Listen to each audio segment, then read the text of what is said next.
but it's an exercise. It's essentially a training exercise where you let everybody go through the experience of a failure. And it could be a system failure, a key machine that's stamping out widgets suddenly shuts down or freezes up. What are you going to do? The other thing is, what are the ramifications? Let's talk about the downstream consequences. And you start getting people to think as problem solvers instead of victims of a changed reality.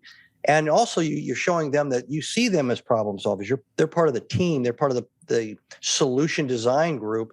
Well, welcome to another episode of the Coffee Break Podcast, where our mission is to share business ideas, practices, and strategies while we enjoy our cup of coffee. Today's guest is Marty Strong. He's the author of the book, Be Visionary. It comes out on January 2nd. It's available for pre-order right now. We're going to talk a little bit about the concepts inside of here, give you 3 little snippets that would hopefully be valuable to you. I tell you, the conversation was valuable to me today. So listen and have an open mind as you start down this path of this podcast today. Also, before we jump into the conversation with Marty, I do want to invite you, maybe even beg and plead, or just offer you a free invitation to subscribe if you haven't already. It's available on YouTube, it's on Facebook in a video format, and it's on all of the podcast platforms in audio only, and it is free for your consumption. Also, if somebody that you know might be interested in this concept, is a growing leader, is a leader of an organization, or a leader in an organization, and maybe would take some advice from this, maybe share this episode with them. I think they'll get value and impact out of it. Very straightforward, tactical advice from Marty through the conversation today. But if you haven't already, make sure you subscribe. We have a brand new episode every Tuesday morning at 9 a.m., and we want you to make sure that you're a part of every single one of them. Now, grab a cup of coffee. I've got mine here. It's pretty tasty. And let's get ready for this conversation. We got so much to say. We got a podcast to make. We're sipping on lattes, and it's time for a coffee break. It's time for a coffee break. Oh, yeah. Marty, thanks for being here again for a return podcast guest. We've got some exciting things to talk about. We're going to be chatting about, wherever this is, about your latest book. You've written several books, haven't you? Two business books. That's the second business book, and then 9 novels. All right. Well, just 9 novels, small undertaking. But anyways, we're going to be talking about this, a few excerpts of this book today. I've read through it a little bit, and some practical things in here that I think really anybody in business would be beneficial to pick up. And I mean, it's a quick read too. It's 190 some pages, right? So it's right. It's something that you can digest, practical application. But as always, before we do that, it's rapid fire, 5 randomly selected questions just to get under your skin with unknown point values, and then we'll give you a score at the end. Are you ready to go? I'm ready. Question number 1: what is the next skill that you would like to learn really well? I play guitar. Okay. Do you play other instruments? No. Just going to dive in. I learned a little bit of the guitar about 15, 16 years ago, and got to a point where I could do chords, and then I stopped practicing, and then that was the end of that. Very cool. I took piano lessons when I was but a lad, and I know where middle C is, and I can play a couple of chords. And that stuck with me for quite a while. But guitar, I've tried it several times, and the concept just doesn't make sense to me. So, yeah, I can do a master class in air guitar, but I can't actually play the real guitar. Well, now, if we're talking Guitar Hero, that's a whole different conversation. But anyways, okay. Question number 2. What do you like best about yourself? My sense of humor. Yeah. Okay. Give us an example of your sense of humor. I don't know if I started with it or or it evolved over a lifelong of silly mistakes and eventually not taking myself too seriously. But I think it helps inoculate me against a lot of stress. And apparently it also makes other people less stressful. I'm a CEO, so if they see me kind of smiling when things are going a little sideways, they seem to think that's a good thing. That's Well, Well, that's fair. That is a fair example. Okay, question number 3. What part of history do you find most interesting? Probably the last 300 years of the Roman Empire, when it was falling apart and shattering and creating all kinds of other little, just before the Dark Ages, essentially. All right. Question number 4. What's something that you would be willing to stay up all night for? I would be willing to stay up all night if they could find something of value at the bottom of the money pit on the show The Curse of Oak Island. I would stay up for that. That is very detailed. That would be like my Al Capone's vault, which I also stayed up for. Yeah, that would be it. I would stay up all night for that. And so I don't know whatever you just said, but that is, I'm guessing, a show of some sort, and that's the resolution. Yes, there's a money pit that people have been digging in for about 150 years, and supposedly Templar Knights buried the what do you call it, the Ark of the Covenant down there, all kinds of different things, and the show's been going on this is the 10th season, and they still haven't found any. They found all kinds of interesting stuff, but they haven't found like gold, silver. So yeah, I'd stay up all night to see that actually happen. Such a great example, and I very specific that it rolled right off of your tongue. That's incredible. Final question number 5. What have you recently felt grateful for? My health. Really? I'm in good shape, fitness wise, but I just finished a bout with COVID, my only bout with COVID after dodging it for almost 3 years. And, 8 or 9 days of being tired and fatigued and all that stuff. And then coming out of it, you realize how much you take that for granted. Yeah. It feels like a bit of an exclusive club, those that have been able to avoid it this entire time. Yeah, I'm no longer in that exclusive club. Yeah. Sad to see you go, Marty. All right. Congratulations. You passed Rapid Fire. We'll give you a score of 762. All right. The maximum score is what, like 10,000?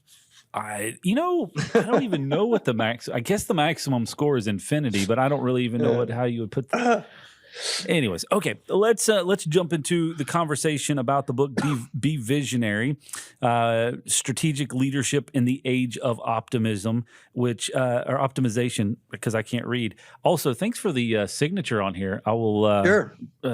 Hopefully that'll be worth some money one day. But thank you for sending this over. So I was kind of scrubbing through this, and I want to kind of throw some questions at you for clarification. Maybe we can kind of dive down some different paths and hopefully bring some value to our audience when it comes to leadership as a whole. Because there's challenges all the time when you're trying to navigate, and especially right now, we've been through a lot of unprecedented times, and it sounds like we're heading in that direction as well. So it's definitely important to understand some aspects of that. So here we go. I want to jump into chapter 6, the 3 levels of management. This would have been a good quiz question. What is chapter 6? If you could have just rolled that off your tongue. That would have been, but it's too late. The quiz is over. I'll save that one for the next one. Hopefully you don't have one in front of you. The 3 levels of management. Explain the concept of the 3 levels of management to us. So the military breaks up warfare into 3 levels. The strategic level, which is the bigger picture, the longer term ramifications or consequences of actions, which includes both your reaction to somebody else as a threat or trying to be an aggressor against you, or if you have a plan that you want to push forward and you want to seize some kind of a strategic objective, strategic advantage. And there's a whole realm of planning and leadership very specific to that bigger picture approach. And then the middle layer is called operational. So the operational level is, in the military, it's campaign planning. It's building a series of campaigns, could be multiple campaigns that all together in kind of concert hopefully will end up with achieving your strategic objective. And then the operational campaigns, the details of those operational campaigns are your tactics and your technical level of capability. So the abilities of your weapon systems, the abilities of your individual units, your special units, your conventional units, and how they all execute at the very lowest level of performance. So when you take that kind of a definition of those three levels and you apply it to business, I found that you end up with a way of measuring how much time leaders spend on any one of those three kind of areas of focus. And I was always kind of astounded that when I talk to leaders, even C-level leaders, they have a very, very intimate understanding and knowledge of the day-to-day, blow-by-blow at the tactical level. Mm-hmm. There's a lot of measuring. There's a lot of collection of data. There's a lot of dashboard reflection of that data. The communications, recording communications and feedback loop is pretty good. And if the C-level leaders actually work their way up through an industry or even through one big corporation, that's where they started. So they've already got that under their belt. They understand it viscerally. Mm-hmm. Then I start to see a little bit of weakness at the operational level of planning, partially because to have an operational plan and have it be coherent, you have to have a strategy. Mm-hmm. Because it's supposed to be aiming in some direction for some reason. You don't just have an operational plan to just keep doing what you're doing just because you've been doing it.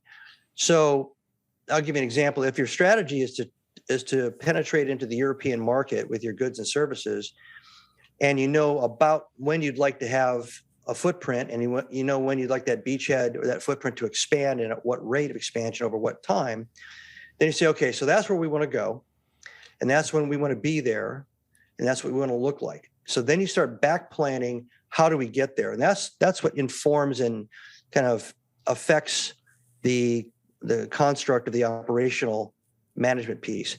But if you don't have a strategic idea of where you're going at all, if you're just kind of reacting to the environment or just trying to grow, quote unquote, at some flat percentage rate or whatever, then your operational plan is kind of floating in between an unknown future and a really well-known past, because the past is all your technical history, right? And so what I read about in the book, because essentially the book's talking about shifting emphasis and focus away from what you're already overdoing, which is looking at the past, the rearview mirror kind of leadership, and start with the strategic, the outlook, the vision, the horizontal assessment, and then come back and then create your operational plans. And what you'll find is maybe some of your operational planning flies in the face of what you've been doing technically and tactically. There's a disconnect there. Mm-hmm. So if you can't go into Europe with a certain kind of distribution system, but you have a distribution system that works great in the United States, part of your operational plan is you have to create a European friendly distribution system. You can't just say, well, we've got what we've got in the United States. We'll just assume we're going to do that. So that's kind of what the three breakouts are, why I broke them out and emphasized them in the book. And again, why I spent time with writing a book that focuses more on the value and importance of strategic thinking. Fight back against the spread of germs with specialty designed door hardware. From arm hooks and crash bars to wave to open. At Loc-Doc Security, we have the right fit for any situation. Arm hooks can be retrofitted to doors with existing pull handles. Adding crash bars can reduce even more touch points while retaining ease of exit. And for those looking to remove touch points altogether, we offer wave to open solutions enabling you to command the door from afar. Reduce touch points and live healthier with Loc-Doc Security. From a technical standpoint, a lot of people understand that and they live that, especially when you're talking, small business world, founder, whatever, that's kind of navigated that. They're very understanding of it. I'm intrigued by, do you see people have that functional thing going on and then jump to the strategic, but there's a gap in the operational? Or is it more of, are you seeing the technical side moving into operational and just kind of getting stuck there? I see more people that understand the tactical level. If they think they think strategy is just grow bigger, double in size, whatever, they try to supersize the tactical side, and that becomes their operational plan. It's just, if we've got 5 of them, let's get 10 of them. If we've got 100 pounds of this, let's put 200 pounds into the machine. And it's more of just a mathematic equation of how do we double or triple the output based on doubling and tripling the input. So if you're making widgets, it's raw material input. If you're providing services. It's whatever's the driving cost and raw materials of your services that you're delivering. That really isn't the same thing as a strategy. That isn't really the same thing as a cardinal direction, long-term direction for a company. So the problem, and this is where they solve this in the military, the problem in the commercial world is they don't spend time grooming leaders and moving them up through kind of like an academy level. I mean, obviously, Jack Welch talked about the GE Academy. It was the point of the GE Academy because he saw it was missing.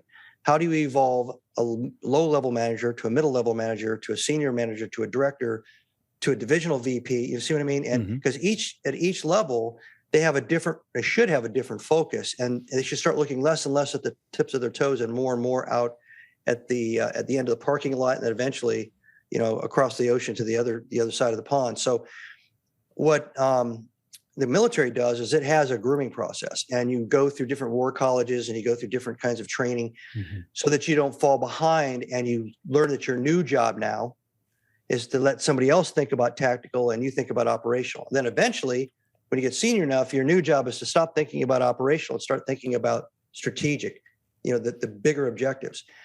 And that's pretty much completely missing in most of the companies I either study, I've read about, or the companies I interact with. It's an over-focus on optimization because optimization has kind of taken the place of strategy and vision as a directional metric or a directional feedback, process. How are we doing? How are we going to do next week? How are we doing? How are we going to do next week? And that's pretty much where it stops.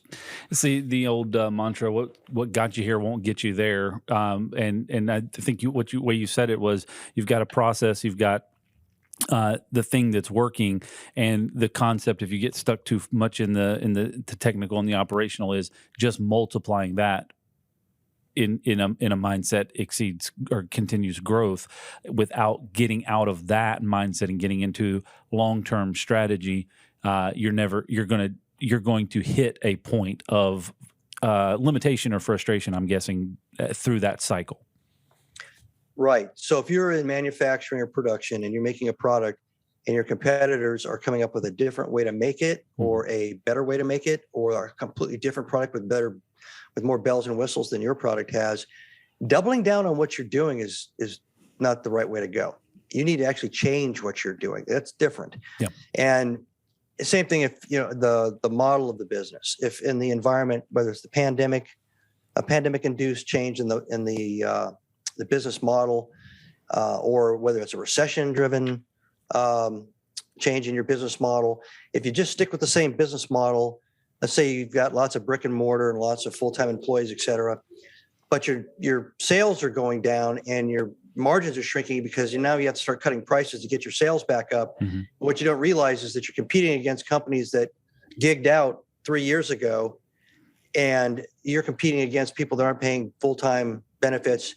And if you're in the research and development, or if you're in the design, art, advertising, creatives world, they're tapping into the best of breed through freelance access, where you've got who you hire, period, the end. So that's a change. And if you're not aware it's happening, you can't just double down on what you're doing, because it's what you'll end up finding out is, as a lagging indicator, you're going to realize everybody's kicking your butt.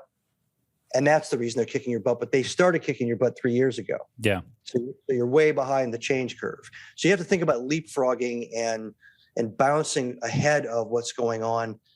At a minimum, try to bounce ahead to keep up with what the world's doing to you. It's never going to stay static.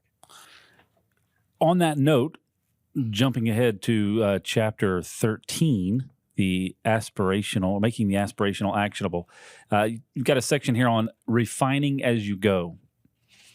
And you kind of start breaking down an understanding of, you use a lot of examples with the SEAL team, but understanding that you've got to adapt in a situation, and as you put out that strategy, understanding at what points you've got to make adjustments. Walk us through that, because I think you just kind of led into it with understanding what else is going on in the market, what else is impacting that long-term strategy, not just doubling down, but having to make real adjustments.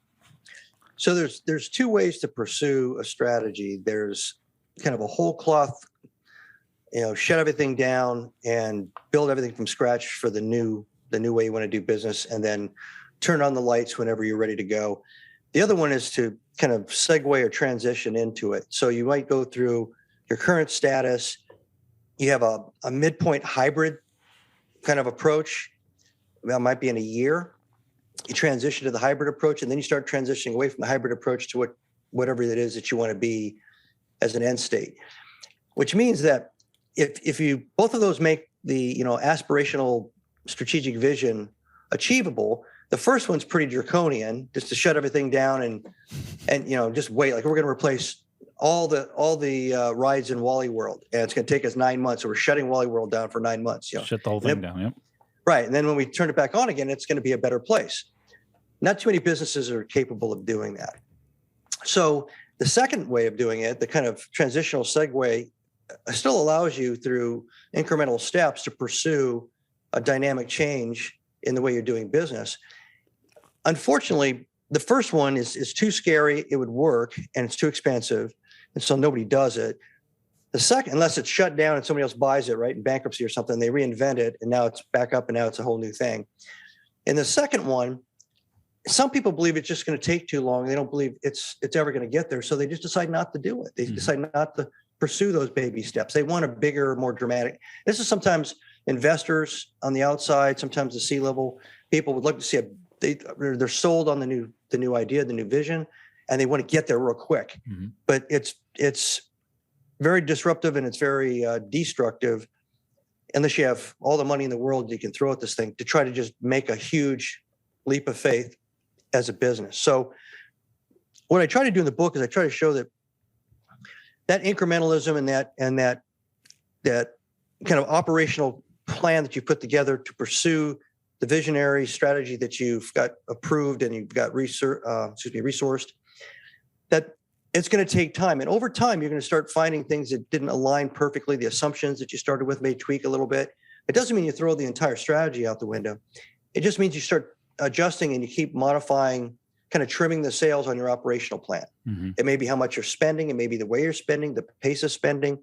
It may be that, say, in the example of going into Europe, you thought you were going to go into France, and you're running into resistance as far as regulatory resistance, but you can go into Belgium, or you can go into Denmark with zero, friction. And so you have to change the plan. We're going to go into Denmark and Belgium first instead of going into France first. Yeah, it's a slight adjustment, but you have to be open and flexible, to those possibilities, but keep on track to the end goal. It's interesting advice, or good advice, I want to say, because I think you said it well, and so I want to kind of repeat what I just heard you say, maybe for my own understanding or my own appeasement. But when you have a strategy that you're trying to work towards, and you've got a end goal that you're trying to accomplish, when you're doing that and planning for that, there are a lot of, and I think you said assumptions when you were talking about it, but maybe some things that at that point to be true, or they could be assumptions or information or facts at that particular time. As time moves forward, as that strategy starts to unroll, things may change. Maybe the market changes. Maybe the climate changes. Maybe you, like you're saying, I'm trying to localize it here instead of European markets, because that's a stretch for us. But another state, rather, we have a target to move into this area and this area. Well, if the second area opens up first, or that opportunity opens up first, having the ability to migrate there and not be so structured in your plan that you missed that opportunity because you have not followed that exact plan that you assumed would be the case at that moment. Is that what I just heard you say? Yes, absolutely. And the reason I use some examples from the SEAL teams is SEALs and the leaders in the SEAL teams are all taught to be flexible, because the assumptions, the underlying intelligence assumptions, et cetera, that you base your plan on are almost always faulty. Mm-hmm. So, it's not necessarily quicksand, but sometimes you'll get there, and 50% of what you relied on to make your decisions and your pre-planning have completely changed. So it can be as dramatic as the actual target is not there, or a different target's there. Yeah. That might be a better target, but you're not, authorized to do anything about it. So you have to figure out, can I get permission? Do I have the people to do what I need to do on this particular opportunity? It could be that, you plan on going in one way, but you get there and there's a bunch of people blocking your way. Now you have to come up with a whole different way to get in there. Mm-hmm. That is so normal in special operations, both mission planning and execution, mm-hmm. that is baked in all the way back to the beginning of the selection process for everybody.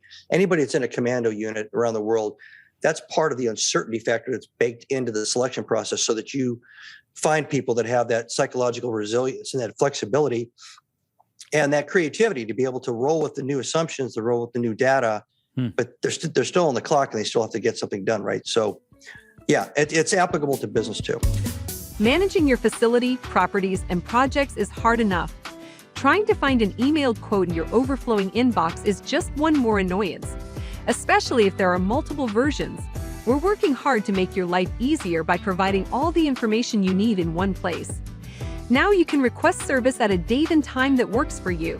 And we're making it easier to see quotes and materials needed for specific openings, including photos, so that you can approve everything from the convenience of your phone or computer.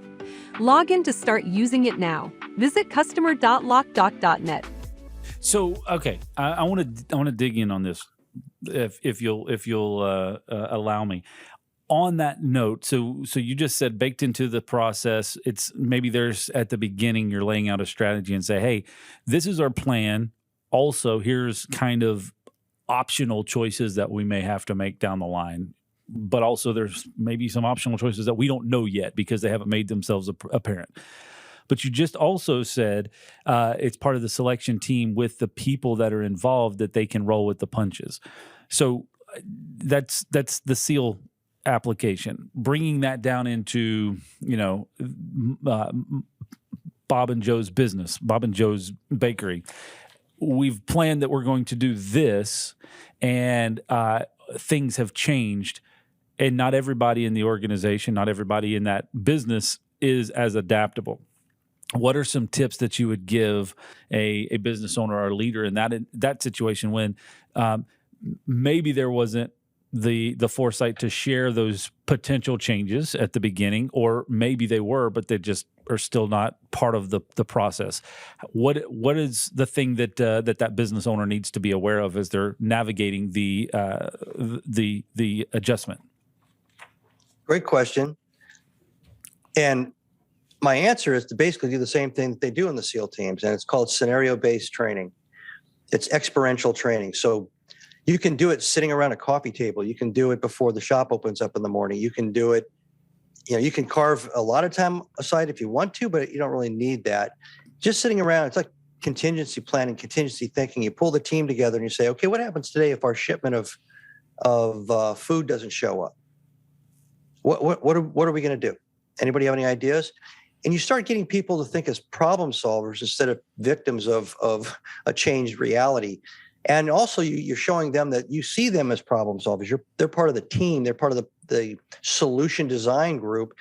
And the more you do things like that, the truck doesn't show up, the power goes out, and somebody comes up, well, we're going to have to change the menu because we're not going to have the raw materials. Okay, but we don't have a way to print a new menu. Well, I could write it down and we could run it off, a copy of it, and we could handwrite a menu, or we could go down the street to Kinko's and have one made up real quick based on what we can make. I could do that. You see what I mean? So it's a scenario related to your business. Mm-hmm.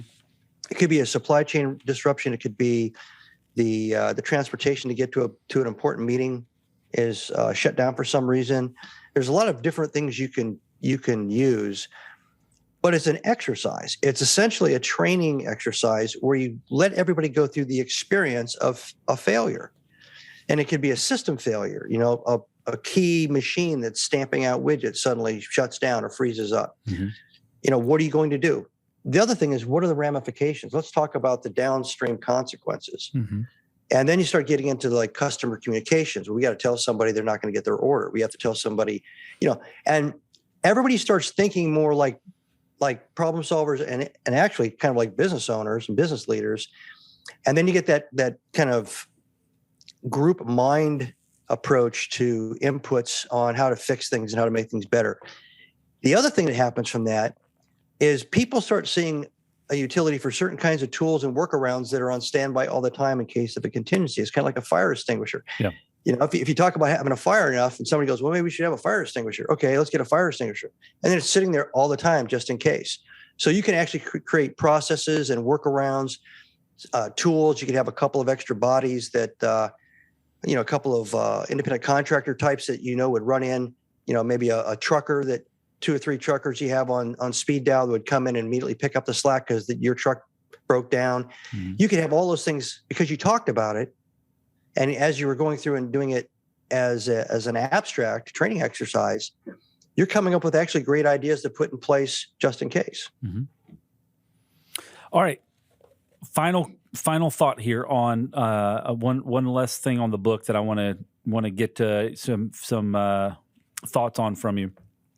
Section on channeling emotional energy. You start talking a little bit about understanding that side of things. I think it's the chapter here near the end. I'm trying to find the chapter. Chapter 14, Failure, Disappointment, and Resets. Channeling emotional energy. Why? What does that mean? First of all, what does that mean for a leader? If you're not building things a lot, you're not running into a failure to complete what you're trying to build a lot. So you probably aren't building up a lot of psychological scar tissue and preparedness for the next time that you fail. But if you're trying things and you're testing things, or you're in a very competitive environment, which will force you to try things and test things to either cope and survive, or even to try to achieve a higher level of success, you are going to make mistakes, and you are going to have plans that fall completely apart, and you are going to come up with a great strategy in a room, come up with a great operational plan for it, get everybody on board, and a week later you found out that you really didn't look deep enough, and you're leapfrogging into something that has already been decided by your competitors 6 months ago. Mm-hmm. So it's not a leapfrog forward. You're actually just copying somebody else's thought process. So now what do? You have to stop. You have to think, all right, if they're already there and that's where we thought we were going, but they're already there, we need to redo this whole exercise and think bigger and think further out. Mm-hmm. And to do that as a human being and as a person leading other human beings that are engaged in this, it requires a lot of maturity and a lot of emotional IQ. I mean, you have to be able to, obviously as a leader, you want to channel your emotional response to things. You don't want to scream and cry and crawl in the corner in a fetal position in the middle of the office space every time you get bad news. Mm-hmm. So that's kind of part and parcel with being a leader.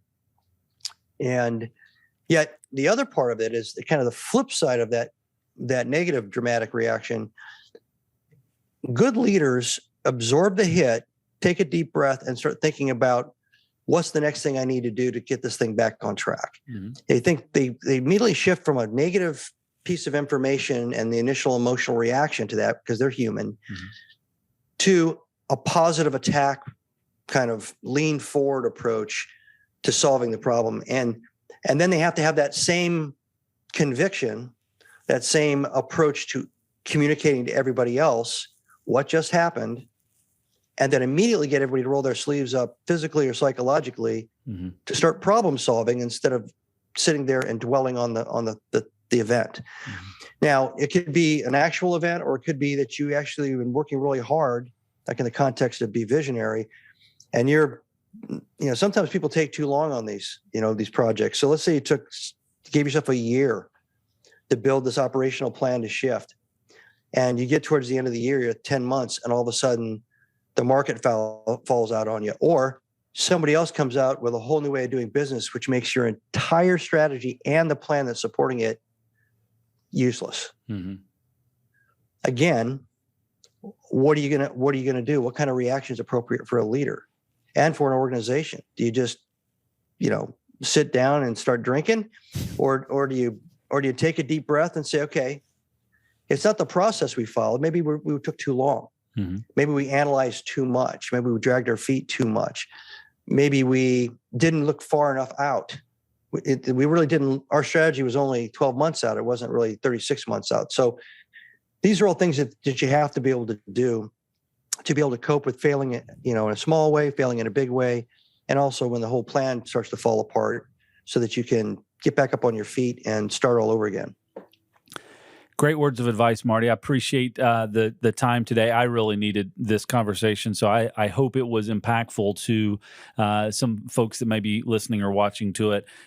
Fantastic information, great insights here in this book. If somebody is listening to this and they say, "Hey, how can I get a copy of it?" Besides Marty just signing it and sending it to me, starting a podcast and then having that happen, what is the best way for them to get a copy of this book? So, Be Visionary is available on Amazon right now for pre-sale. Comes out January 1st, and all my books are available on martystrongbenimble.com, including Be Visionary. Well, Marty, thanks again for the conversation today. As always, majorly impactful. Here is the book. It's Be Visionary. It's available at the 1st of January, January 2nd, I believe you said. It'll be available there on Amazon, but pre-orders are available right now if you're listening to this before January 2nd. If not, it's available now. So go ahead and order it. Link in the description below wherever you're listening or watching to this. Thank you for joining us for another episode of the Coffee Break Podcast.